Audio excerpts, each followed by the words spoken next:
ಶ್ರೀ ಗುರುಭ್ಯೋ ನಮಃ. ನಂದಿವಾಹಿನಿಯ ಎಲ್ಲ ಪ್ರೇಕ್ಷಕರಿಗೂ ನವೆಂಬರ್ ರಾಶಿ ಭವಿಷ್ಯದ ಕಾರ್ಯಕ್ರಮಕ್ಕೆ ಸ್ವಾಗತ. ನಾನು ಪ್ರದೀಪ್ ನಾಡಿಗ್, ರೇಖಿ ಚಿಕಿತ್ಸಕರು, ಸಂಮೋಹಿನಿ, ಜ್ಯೋತಿಷ್ಯ ಹಾಗೂ ಧ್ಯಾನದಿಂದ ನಮ್ಮ ಕೆಲವು ಸಮಸ್ಯೆಗಳ ನಿವಾರಣೆ ಮಾಡ್ತಕ್ಕಂಥ ಒಂದು ಅಧ್ಯಯನದಲ್ಲಿ ನಿರತನಾಗಿರ್ತಕ್ಕಂಥವ್ರು. ಈಗ ಆ ರಾಶಿ ಭವಿಷ್ಯವನ್ನು ನಾವು ನೋಡೋಣ. ಮೊದಲು ದೇವತಾ ಪ್ರಾರ್ಥನೆಯನ್ನು, ಶಿವನ ಪ್ರಾರ್ಥನೆಯನ್ನು ಈಗ ಮಾಡೋಣ. ಓಂ ಶ್ರೀ ಗುರುಭ್ಯೋ ನಮಃ. ಹರಿ ಓಂ. ಓಂ ಶಂಭವೇ ನಮಃ. ನಮಸ್ತೆ ಅಸ್ತು ಭಗವನ್ ವಿಶ್ವೇಶ್ವರಾಯ ಮಹಾದೇವಾಯ ತ್ರ್ಯಂಬಕಾಯ ತ್ರಿಪುರಾಂತಕಾಯ ತ್ರಿಕಾಗ್ನಿಕಾಲಾಯ ಕಾಲಾಗ್ನಿರುದ್ರಾಯ ನೀಲಕಂಠಾಯ ಮೃತ್ಯುಂಜಯಾಯ ಸರ್ವೇಶ್ವರಾಯ ಸದಾಶಿವಾಯ ಶಂಕರಾಯ ಶ್ರೀಮನ್ಮಹಾದೇವಾಯ ನಮಃ. ಕಡೆಯ ದ್ವಾದಶ ರಾಶಿಗಳಲ್ಲಿ ಕಡೆಯ ರಾಶಿಯಾಗಿರ್ತಕ್ಕಂತಹ ಮೀನರಾಶಿಯ ಒಂದು ಯೋಗದ ಚಿಂತನೆಯನ್ನು ಮಾಡೋಣ, ಫಲದ ಚಿಂತನೆಯನ್ನು ಮಾಡೋಣ. ನವೆಂಬರ್, ಈ ಕಾರ್ತಿಕ ಮಾಸ ವಿಶೇಷವಾಗಿರ್ತಕ್ಕಂತಹ ಶಿವನ ಆರಾಧನೆ ಮಾಡ್ತಕ್ಕಂತಹ ಮಾಸ ಆಗಿದೆ. ಇದರಲ್ಲಿ ಗುರುವಿನ ಬದಲಾವಣೆ ಕೂಡ ಸ್ವಲ್ಪ ಕಾಲದ ಮಟ್ಟಿಗೆ ಆಗಿದೆ. ಮಿಥುನ ರಾಶಿಯಿಂದ ಒಂದು 40 ದಿನಗಳ ಕಾಲ ಗುರು ವಕ್ರಗತಿಯಲ್ಲಿ ಬಂದು ಮತ್ತೆ ವಾಪಸ್ ಡಿಸೆಂಬರ್ 5ನೇ ತಾರೀಕು ಮಿಥುನ ರಾಶಿಗೆ ಮತ್ತೆ ವಾಪಸ್ ಹೋಗ್ತಾನೆ. ಆಗ ದ್ವಾದಶ ರಾಶಿಗಳಲ್ಲಿ ಶುಭ, ಅಶುಭ, ಮಿಶ್ರ ಎಲ್ಲ ಫಲಗಳು ಬರ್ತದೆ. ಹಾಗೆ ಮೀನರಾಶಿಯಲ್ಲಿ ಯಾವ ಫಲ ಕೊಡ್ತಾನೆ ಗುರು ಅಂತಕ್ಕಂಥದ್ದನ್ನು ನೋಡೋಣ. 7.5 ಜನ್ಮದಲ್ಲೇ ಶನಿಶ್ಚರ ಇದ್ದಾನೆ. ಹಾಗಾಗಿ 7.5 ನಡೀತಾ ಇದೆ. ಜನ್ಮದಲ್ಲಿದ್ದಾಗ ಅನೇಕ ತೊಂದರೆ ಅಂತಕ್ಕಂಥ ದೋಷಗಳನ್ನು ಕೊಡ್ತಾನೆ ಅಂಥೇಳಿ. ಅಂದರೆ ನಮ್ಮ ಸ್ವಜನರಿಂದನೇ ಒಂದು ನಿಂದೆಗೆ ಗುರಿಯಾಗ್ತಕ್ಕಂಥದ್ದಾಗ್ಬೋದು. ಆನಂತರ ಕೆಲಸ ಕಾರ್ಯಗಳಲ್ಲಿ ವಿಳಂಬ ಆಗ್ತಕ್ಕಂಥದ್ದು ಶನೀಶ್ವರನಿಂದ ಸಿಗ್ತಾ ಇದೆ. ಆನಂತರ ಕಾಲಿಗೆ ಸ್ವಲ್ಪ ಏಟಾಗ್ತಕ್ಕಂಥದ್ದು, ಕಾಲಿನ ಭಾಗಕ್ಕೆ ನೋವು ಬರತಕ್ಕಂಥದ್ದಾಗ್ಬೋದು ಶನೀಶ್ವರನಿಂದ. 7.5 ಆ ಫಲವನ್ನು ಕೊಟ್ಟಿದ್ದಾನೆ. ಆನಂತರ ಸ್ಥಾನ ಪಲ್ಲಟ, ಕೆಲಸ ಕಾರ್ಯಗಳಲ್ಲಿ ಸ್ಥಾನ ಪಲ್ಲಟ, ಕೆಲಸದಲ್ಲಿ ಅಧಿಕವಾಗಿರತಕ್ಕಂಥ ಒತ್ತಡ, ಹಣಕಾಸುಗಳಲ್ಲಿ ನಾವು ತುಂಬ ಸಿಕ್ಕಾಕೊಳ್ತಕ್ಕಂಥದ್ದು, ಹಣ ಬರದೇ ಇರ್ತಕ್ಕಂಥದ್ದಾಗ್ಬೋದು. ಯಾರಿಗೋ ಮಾತು ಕೊಟ್ಟಿರ್ತೀವಿ, ಅವರಿಗೆ ಸರಿಯಾದ ಸಮಯಕ್ಕೆ ಕೊಡ್ಲಿಕ್ಕಾಗದೇ ಇರ್ತಕ್ಕಂಥದ್ದಾಗ್ಬೋದು. ನಮಗೆ ಯಾರೋ ಹಣವನ್ನು ಕೊಡಬೇಕು, ಆ ಸಮಯದಲ್ಲಿ ಕೊಡೋಕ್ಕಾಗದೇ ಇರ್ತಕ್ಕಂಥದ್ದಾಗ್ಬೋದು. ಮತ್ತು ಅವಮಾನಗಳಾಗ್ತಕ್ಕಂಥದ್ದಾಗ್ಬೋದು. ಆನಂತರ ಕೆಲಸ ಕಾರ್ಯಗಳಲ್ಲಿ ತುಂಬ ವಿಳಂಬ ಆಗ್ತಕ್ಕಂಥದ್ದಾಗ್ಬೋದು. ಒತ್ತಡದ ಒಂದು ವಾತಾವರಣ, ಕೆಲಸ ಕಾರ್ಯಗಳಲ್ಲಿ ತುಂಬ ನಾವು ಮನಸ್ಪೂರ್ವಕವಾಗಿ ಕೆಲಸವನ್ನು ಮಾಡೋಕ್ಕಲ್ಲ, ಏನೋ ಒಂದು ಒತ್ತಡ, ತುಂಬ ಟೆನ್ಷನ್ ಮಾಡ್ತಕ್ಕಂಥದ್ದು, ತುಂಬ ಡಿಪ್ರೆಷನ್ ಆಗ್ತಕ್ಕಂಥದ್ದು, ಇದು ಶನೀಶ್ವರ ಕೊಡ್ತಕ್ಕಂತಹ ಮೀನರಾಶಿಗೆ ಒಂದು ಫಲ, ಅಶುಭ ಫಲವಾಗಿರ್ತಕ್ಕಂಥದ್ದಾಗಿದೆ. ಆದರೆ ಹೆದರ್ಕೊಂಥದ್ದೇನಿಲ್ಲ. ಈಗ ಶಿವನ ಆರಾಧನೆ ಆಗ್ತಕ್ಕಂಥದ್ರಿಂದ, ಶಿವನ ಒಂದು ಆರಾಧನೆ ಆಗ್ತಕ್ಕಂಥದ್ರಿಂದ ಶಿವನ ಒಂದು ಧ್ಯಾನ, ಓಂ ನಮಃ ಶಿವಾಯ ಜಪ. ಹಾಗೆ ಕಾರ್ತಿಕ ಮಾಸದಲ್ಲಿ ಸಾಧ್ಯವಾದರೆ 28 ದೀಪಗಳನ್ನು ಮನೆಯಲ್ಲಿ ಹಚ್ಚಿ, ಕಾರ್ತಿಕ ಸೋಮವಾರದಲ್ಲಿ 28 ದೀಪಗಳನ್ನು ಹಚ್ಚೋದ್ರಿಂದ ಆ ಸ್ವಾಮಿಯ ಕೃಪೆಗೆ ಪಾತ್ರರಾಗ್ಬೋದು ಅಂತ ಹೇಳ್ತಾ, ಮುಂದೆ 5ನೇ ಮನೆಗೆ ಗುರು ಬರ್ತಾನೆ. ಹಾಗಾಗಿ ಸತ್ಸಂತಾನ ಫಲಕ್ಕೆ ಯೋಚನೆಯನ್ನು ಮಾಡ್ತಕ್ಕಂಥದ್ದು ಗುರುವಿನ ಅನುಗ್ರಹದಿಂದ. ಹಾಗೆ ಸಂಬಂಧದ ವೈಮನಸ್ಯ ನಿವಾರಣೆ ಆಗ್ತದೆ ಗುರುವಿನಿಂದ. ಅಂದರೆ ಇಲ್ಲಿವರೆಗೂ ಕೂಡ ಚತುರ್ಥದಲ್ಲಿ ಗುರು ಇರ್ತಾನೆ.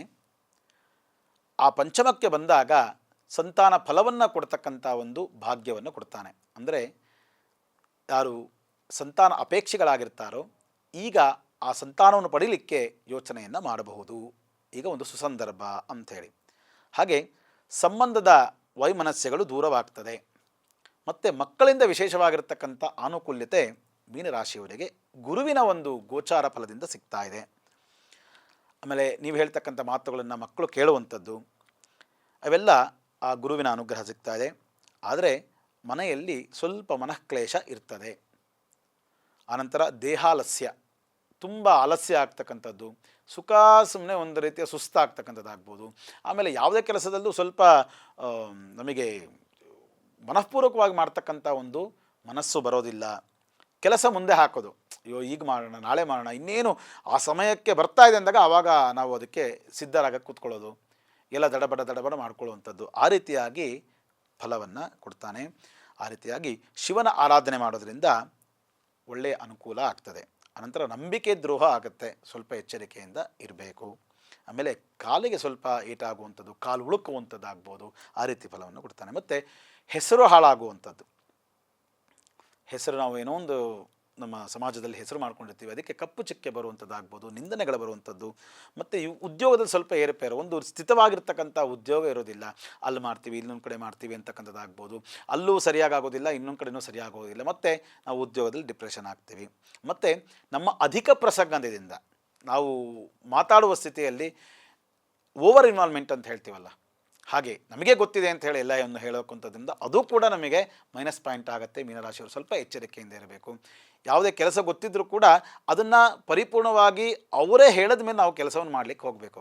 ಎಲ್ಲ ನನಗೆಲ್ಲ ಗೊತ್ತಿದೆ ಅಂಥೇಳಿ ತಲೆ ಮೇಲೆ ಹಾಕ್ಕೊಂಡು ಆ ಕೆಲಸವನ್ನು ಮಾಡ್ತಾ ಹೋದಾಗ ಏನಾಗುತ್ತೆ, ಅದರಲ್ಲಿಗೆ ನಾವು ಮಿಶ್ರ ಫಲವನ್ನು ಅನುಭವಿಸ್ತೀವಿ.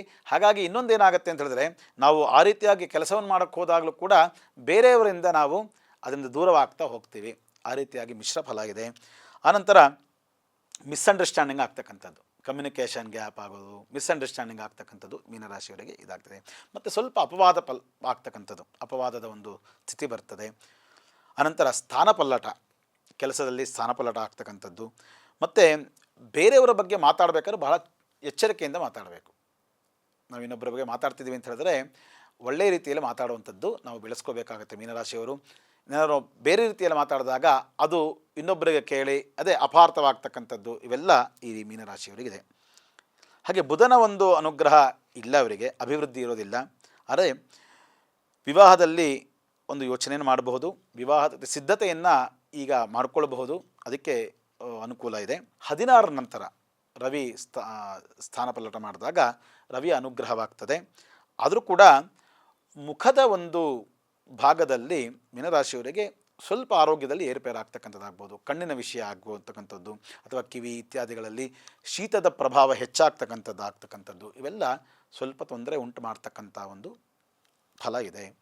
ಅನಂತರ ಸರ್ಕಾರದ ಕೆಲಸದಲ್ಲಿರ್ತಕ್ಕಂಥವ್ರು, ಹಾಗೆ ಸರ್ಕಾರ ಸಂಬಂಧಪಟ್ಟಿರ್ತಕ್ಕಂಥ ಕೆಲಸವನ್ನು ಮಾಡ್ತಕ್ಕಂಥವ್ರು ಭಾಳ ಎಚ್ಚರಿಕೆಯನ್ನು ವಹಿಸಬೇಕಾಗ್ತದೆ. ಮಾತುಕತೆಯಲ್ಲಿರಬಹುದು, ಮತ್ತು ನಮ್ಮ ವ್ಯವಹಾರದ ಸ್ವರೂಪ ಇರಬಹುದು, ಅದರಲ್ಲೆಲ್ಲ ಸ್ವಲ್ಪ ನಾವು ಎಚ್ಚರಿಕೆಯಿಂದ ಬಹಳ ಪ್ರಾಮಾಣಿಕತೆಯಿಂದ ಬಹಳವಾಗಿ ನಾವು ಪ್ರಾಮಾಣಿಕತೆಯಿಂದ ಇರಬೇಕಾಗ್ತದೆ. ಹಾಗಾಗಿ ಇನ್ನೊಂದು ವಿಷಯ ಏನಪ್ಪ ಅಂತಂದರೆ, ಮೀನರಾಶಿಯವರಿಗೆ ಖಾಸಗಿ ವಿಚಾರಗಳನ್ನು ಇನ್ನೊಬ್ಬರ ಹತ್ರ ಹಂಚ್ಕೋಬೇಡಿ. ಈ ಸಂದರ್ಭದಲ್ಲಿ ನಿಮ್ಮ ಪರ್ಸನಲ್ ಇರತಕ್ಕಂಥ ಕೆಲವೊಂದು ವಿಚಾರವನ್ನು ಬೇರೆಯವ್ರಿಗೆ ಹೇಳೋದ್ರಿಂದ ಏನಾಗ್ತದೆ, ಈ ಸಂದರ್ಭದಲ್ಲಿ ಅದರ ಒಂದು ವ್ಯತಿರಿಕ್ತ ಪರಿಣಾಮ ಹೆಚ್ಚಾಗಿ ಬೀಳ್ತದೆ. ಹಾಗಾಗಿ ಮೀನರಾಶಿಯವರು ಈ ಒಂದು ನವೆಂಬರಲ್ಲಿ ಬಹಳ ಎಚ್ಚರಿಕೆಯಿಂದ ಇರಬೇಕು. ಧನ ಆಗಮನಕ್ಕೆ ಒಂದು ವಿಶೇಷ ಮಾರ್ಗ ಒಂದು ಸಿದ್ಧವಾಗ್ತದೆ. ಇದೆಲ್ಲವನ್ನು ನೋಡ್ತಾ ನಾವು ಮೀನರಾಶಿಯ ಒಂದು ಫಲವನ್ನು, ಮಾಸ ಭವಿಷ್ಯವನ್ನು, ನವೆಂಬರ್ ತಿಂಗಳ ಮಾಸ ಭವಿಷ್ಯವನ್ನು ಈಗ ತಿಳ್ಕೊಂಡಿದ್ದೀವಿ. ಮೀನರಾಶಿಯ ಎಲ್ಲರಿಗೂ ಕೂಡ ಆ ಭಗವಂತ ಸಮಸ್ತ ಸನ್ಮಂಗಳನ್ನು ಉಂಟು ಮಾಡಲಿ. ಹಾಗೆ ಈ ರಾಶಿ ಭವಿಷ್ಯ ಎಲ್ಲ ಹೇಗಪ್ಪ ಅಂತ ಹೇಳಿದ್ರೆ, ನಮ್ಮ ಜಾತಕದ ಮೂಲ ಜಾತಕವನ್ನು ಅನುಸರಿಸಿ ನೋಡಿದಾಗ ಮಾತ್ರ ಇದರಲ್ಲಿ ಫಲಾಫಲಗಳು ಸಿಗ್ತದೆ. ಇದನ್ನು ಜನರಲ್ ಆಗಿ ಹೇಳ್ತಕ್ಕಂಥದ್ದು. ಹಾಗಾಗಿ ಯಾರೂ ಹೆದರ್ಕೊಳ್ತಕ್ಕಂಥದ್ದು ಇತ್ಯಾದಿಗಳು ಬೇಡ. ಸ್ವಲ್ಪ ದೇವತಾರಾಧನೆ, ನಮ್ಮ ಆಹಾರ ವಿಹಾರಗಳಲ್ಲಿ ಸ್ವಲ್ಪ ಎಚ್ಚರಿಕೆಯಿಂದ ಇದ್ದರೆ ಒಳ್ಳೆಯ ಫಲಗಳು ಗ್ರಹಗಳಿಂದ ಸಿಗ್ತದೆ ಅಂತ ಹೇಳ್ತಾ ಈ ಒಂದು ರಾಶಿ ಭವಿಷ್ಯದ ಕಾರ್ಯಕ್ರಮಕ್ಕೆ ಮಂಗಳವನ್ನು ಮಾಡ್ತಾ ಇದ್ದೀವಿ. ಇನ್ನು ಮುಂದಿನ ತಿಂಗಳ ರಾಶಿ ಭವಿಷ್ಯ ಕಾರ್ಯಕ್ರಮದಲ್ಲಿ ಮತ್ತೆ ಭೇಟಿಯಾಗೋಣ. ಎಲ್ಲರೂ ಕೂಡ ಆ ಭಗವಂತ ಈ ಕಾರ್ತೀಕ ಮಾಸದ ಕಾರ್ತಿಕೇಶ್ವರ ಸಮಸ್ತ ಸನ್ಮಂಗಳನ್ನು ಉಂಟು ಮಾಡಲಿ, ಎಲ್ಲರೂ ಕೂಡ ಮಂಗಳವಂಟಾಗಲಿ ಅಂಥೇಳಿ ಪ್ರಾರ್ಥನೆ ಮಾಡ್ತಾ ಈ ಕಾರ್ಯಕ್ರಮವನ್ನು ಮಂಗಳವನ್ನು ಮಾಡ್ತಾ ಇದ್ದೀವಿ. ಸಮಸ್ತ ಸನ್ಮಂಗಳಾನಿ ಭವಂತು. ಎಲ್ಲರಿಗೂ ಕೂಡ ಒಳ್ಳೆಯದಾಗಲಿ. ಓಂ ತತ್ಸತು. ಹರಿಕೃಷ್ಣಾರ್ಪಣಮಸ್ತು.